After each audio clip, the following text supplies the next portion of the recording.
인생을 해석해주고 기회를 주시는 하나님이라는 제목으로 말씀 나누도록 하겠습니다. 요셉이 당한 억울한 일이 있었죠. 보디발의 아내가 끊임없이 그를 유혹했고 요셉이 그와 함께 있지 않았다라는 것에서 지난주 본문의 말씀이 끝났습니다.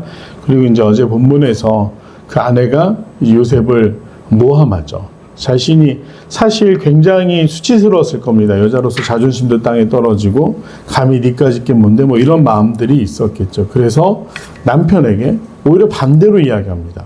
자신이 요셉을 유혹했는데 요셉이 자신을 겁탈하려고 해서 자신이 모욕을 당할 뻔했다. 당신이 저 히브리 소년을 정말로 너무 사랑하고 모든 권한을 주니 그가 겁없이 행동한다. 이런 식으로 이 보디발에게 고해 바쳤습니다. 그러자 보디발 어떻게 합니까? 자신의 집에 있는 감옥에 요셉을 가두게 됐죠. 그 감옥은 어떤 감옥이었냐면 왕에게 불순한 일을 하거나 정치적으로 민감한 사항들 가운데 특별히 이 시위대장이었던 보디발이 파라오의 마음에 들지 않는 사람들을 가두는 감옥이었습니다.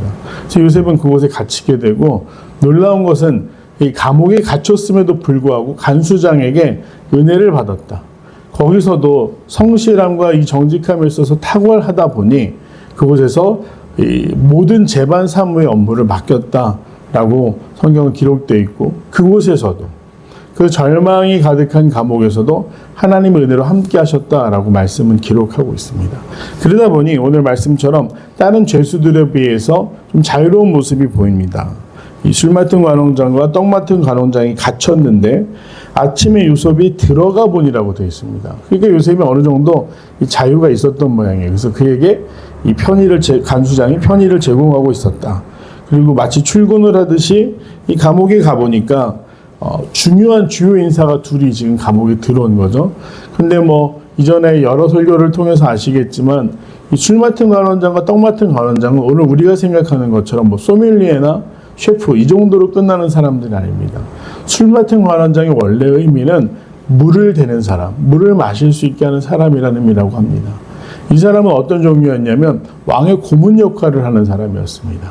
단순히 좋은 와인을 왕에게 공급하는 게 아니라 이 술이 필요한 자리는 어떤 자리겠습니까?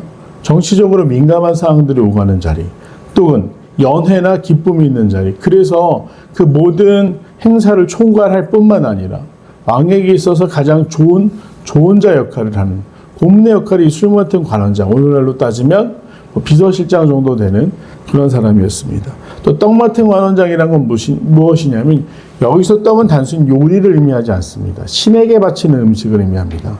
그래서 누구냐? 제사나 국가의 제사나 제의를 총괄하는 사람. 이집트도 종교적인 성향이 굉장히 강했지만 이집트는 동물과 사람을 합쳐놓은 신들을 섬겼습니다. 개의 머리를 한 신이나 새의 머리를 한 신, 또 심지어 악어까지 숭배하는 것이 이집트 사람들이었습니다. 그러다 보니 이 사람은 나라의 제사라든지 이 신정, 그 종교적인 행사를 총괄하는 사람이었습니다. 이 두 사람이 갇혔다라는 건 아마 한날 한시 갇힌 것으로 보아 왕에게 굉장히 화가 날 만한 일이 있었다.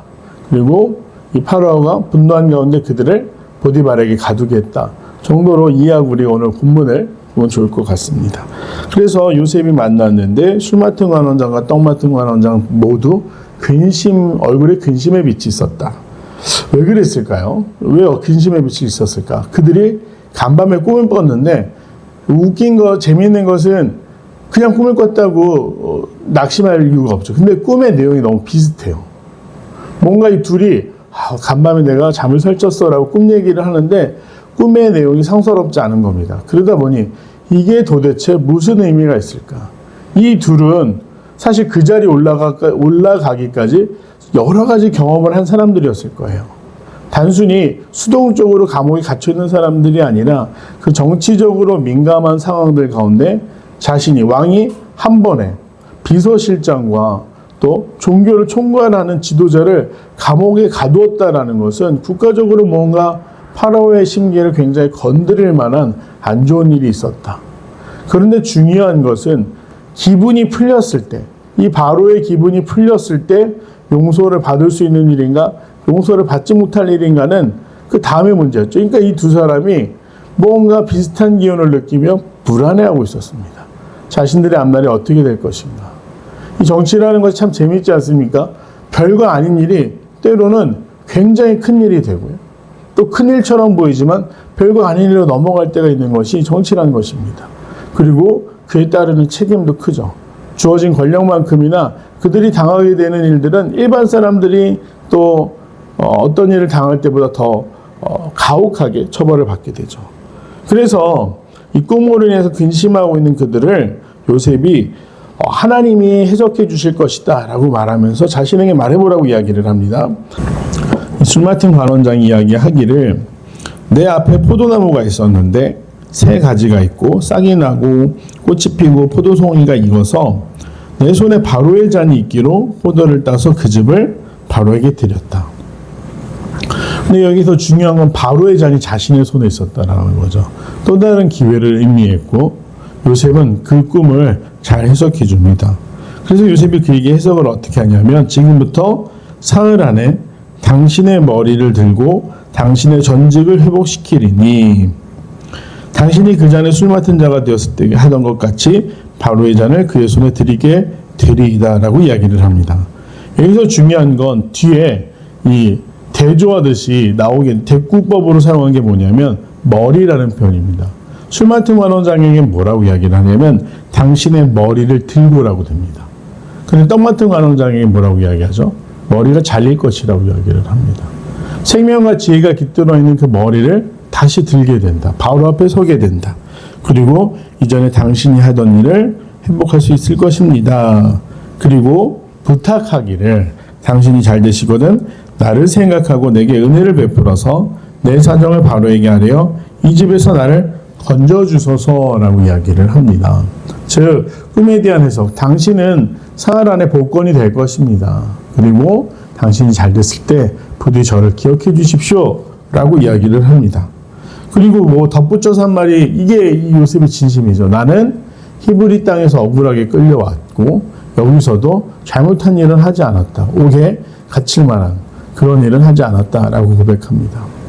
생각해보건대 보디발이 왕의 시위대장 정도로 단순히 힘만 센 사람이 아니라 그 사람도 지혜로운 자였을 것이고 나름 어떤 정치력이 있는 사람이었을 것입니다. 그렇다고 한다면 평소에 자기 아내의 행실이나 아내의 말이 믿을 만한가? 라고 생각했을 때 아니라는 걸 분명히 알았지만 문제는 뭐냐? 고대 사회에서는 체면이라는 것이 이 주인의 체면이라는 것이 때로는 종의 목숨을 결정하기도 했지 않습니까? 그래서 그 일이 발생했다라는 것 자체가 이 보디발에게 굉장히 큰 모욕이 되기 때문에 아내가 잘못했지만 억울하게 요셉을 옥에 가둬야만 하는 상황. 어떻게 보면 계속해서 그냥 뒀다고 한다면 아내는 어떤 식으로도 나중에 자기가 당한 수모를 갚기 위해 요셉을 죽이려까지 했을 겁니다. 불리하는 조치였을 것 같습니다. 그러다 보니 간수장이 이렇게 요셉을 신뢰하고 모든 것을 맡겨도 보디발이 그것을 간섭하거나 책망하지 않았다는 것을 볼 때 요셉은 감옥에 있든지 감옥 밖에 있든지 항상 어디서나 성실하게 같은 사람이었다. 우리가 뭔가를 잘하다 낙심하게 되면 그런 생각 들지 않겠습니까? 내가 왜 여태까지 이 꼴을 당하려고 이 수모를 당하려고 이렇게 열심히 했나? 그런 생각이 들 수 있습니다. 하지만 요셉은 어린 나이였음에도 불구하고 그렇게 생각하지 않았습니다. 그리고 그 가운데 그에게 기회가 찾아왔다. 오늘 술 맡은 관원장이 돌아가서는 잠시 있지만 나중에 중요한 일이 생겼을 때 다시 이 요셉을 기억하여 중용하게 되는 기회가 오늘 본문 속에서 벌어지고 있는 것입니다. 그래서 우리가 볼 때는 감옥이란 환경밖에 보이지 않지만 오늘 말씀에서 이야기하고자 하는 것은 그 가운데서도 은혜를 베푸시는 하나님.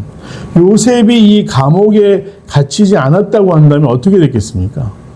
보디발의 노예로 평생 그냥 노예라는 신분으로 비록 다른 노예보다 조금 잘 먹고 잘 살았을지 모르겠지만 다른 노예라는 신분으로 또 언젠가는 그 보디발의 아내 유혹 때문에 더 난처한 일을 당하며 그런 인생을 살았을지도 모르겠습니다. 하지만 지금 감옥에 갇힌 건 억울하고 답답하고 부당한 듯 보이지만 오늘 그 일을 통해서 이 술 맡은 관원장을 만나고 하나님이 베풀어 주시는 은혜는 어떠했는가? 그가 나중에 총리가 되는데 반드시 필요한 과정이 무엇이었다? 이 감옥에 갇히는 것이었다. 그래서 오늘 이 요셉이 다른 사람의 인생을 해석해주고 있지만 그의 인생을 해석하고 복권시켜 주신 분은 하나님이시다. 하나님의 계획 가운데 있는 일이었다라는 것을 우리가 이 말씀을 통해 알 수가 있습니다. 소망하기는 우리가 살면서 요셉처럼 억울한 일, 정말 내가 하지도 않은 일들 때문에 답답하거나 속상해지는 때가 왜 없겠습니까? 그런데 믿음의 사람들은 반드시 기억해야 되는 것은 하나님의 결말이 무엇인가? 지금 2주 전부터 우리 욥에 있는 욥의 결말을 이야기할 때 하나님의 결말 어떻다고 이야기했죠? 가장 자비로우시고 가장 인자시다라는 그 하나님의 결말을 기대할 때 오늘 우리가 겪는 어려움들이 결코 끝이 아니라 과정이라는 거. 그것을 기억하면서 우리도 요셉처럼 어느 곳에 있든지 늘 하나님에게 합한 사람, 하나님의 기준에서 하나님의 잣대에서 벗어나지 않는 그런 성도의 삶을 순례자의 길을 온전히 걸어갈 수 있는 성도들 되시기를 간절히 소망합니다. 이 내용 관찰 한번 보겠습니다. 두 관원장이 꿈을 해석할 자가 없다고 하자 요셉은 어떤 답을 합니까? 네, 보면 우리가 꿈을 꾸었으나 이를 해석할 자가 없도다라고 얘기를 했고요. 요셉은 해석은 하나님께 있지 아니하나이까? 해석은 하나님께 있다라고 응답을 합니다. 2번, 요셉은 꿈을 해석한 후 술 맡은 관원장에게 무엇을 부탁합니까? 당신이 잘 되시거든 나를 생각하고 내게 은혜를 베풀어서 내 사정을 바로에게 하려 이 집에서 나를 건져주소서. 즉, 이 집에서 나를 건져주소서라고 부탁을 합니다. 굉장히 차분하고 논리적으로 자신의 상황을 이야기하고 있죠. 3번, 연구와 묵상입니다. 요셉은 왜 술 맡은 관원장의 꿈을 해석한 후 그에게 자신의 석방을 부탁합니까? 그렇죠. 이것이 굉장히 중요한 부분 아니겠습니까? 요셉은 그 꿈의 해석이 하나님이 이루실 계획이라는 걸 확신했습니다. 즉, 믿음이 있었다는 겁니다. 믿음으로 그 하나님이 지금 자신의 마음에 감동으로 주시는 해석을 이야기했고 실제로 그 꿈은 이루어지게 됩니다. 느낀 점입니다. 요셉이 감옥에서 왕의 신하들을 만나 꿈을 해석해주고 풀려날 기회를 얻게 된 것을 보며 무엇을 느낍니까? 요셉이 감옥에서 왕의 신하들을 만나 꿈을 해석해주고 풀려난 기회를 얻게 된 것을 보며 무엇을 느낍니까? 앞서 말씀드린 것처럼 과정 가운데 있을 때는 속상하고 억울하고 답답할 수 있지만 하나님의 계획 속에 만약 그것이 필요한 일이라고 한다면 그 또한 우리가 견뎌내고 감내해야 된다. 요셉은 하나님에 대한 신뢰를 평생 잃지 않았습니다. 그래서 오늘 중요한 것은 과정에 초점을 맞추는 것이 아니라 하나님의 결말을 기대하는 믿음이 필요하다. 오늘 그래서 여기서 지금 요셉은 술 맡은 관원장의 인생을 해석해 주는 것 같지만 그의 인생 또한 하나님의 회복의 계획 가운데 있었다라고 볼 수가 있겠습니다. 소망하기는 우리 믿음의 성도들께서도 사실 매일매일의 삶이 정말로 계속해서 억울하고 답답하고 힘든 일들의 연속일 수는 있겠지만 오늘 요셉과처럼 하나님의 결말을 기대하며 나에게 베풀어 주시는 일들을 기대하며 믿음 잃지 않고 끝까지 간구하고 기대할 수 있는 귀한 성도들 되시기를 간절히 소망합니다. 기도하겠습니다. 은혜와 자비가 풍성하신 아버지 하나님, 주님, 하나님의 결말을 기대합니다. 주는 가장 자비로우시고 인자하신 하나님이심을 우리가 믿음으로 고백합니다. 살아가는 동안 어떤 일을 만나든지 어떤 상황에 놓이게 되든지 우리가 그 상황에 집중하는 것이 아니라 하나님의 결말을 기대하며 믿음으로 견뎌내고 이겨낼 수 있는 귀한 순례자들 될 수 있도록 그를 동행하여 주시옵시고 성령께서 세임 주시사 당당히 이겨낼 수 있도록 주와 함께하여 주시옵소서. 감사드리오며 사랑하는 예수님의 이름으로 간절히 기도드립니다. 아멘.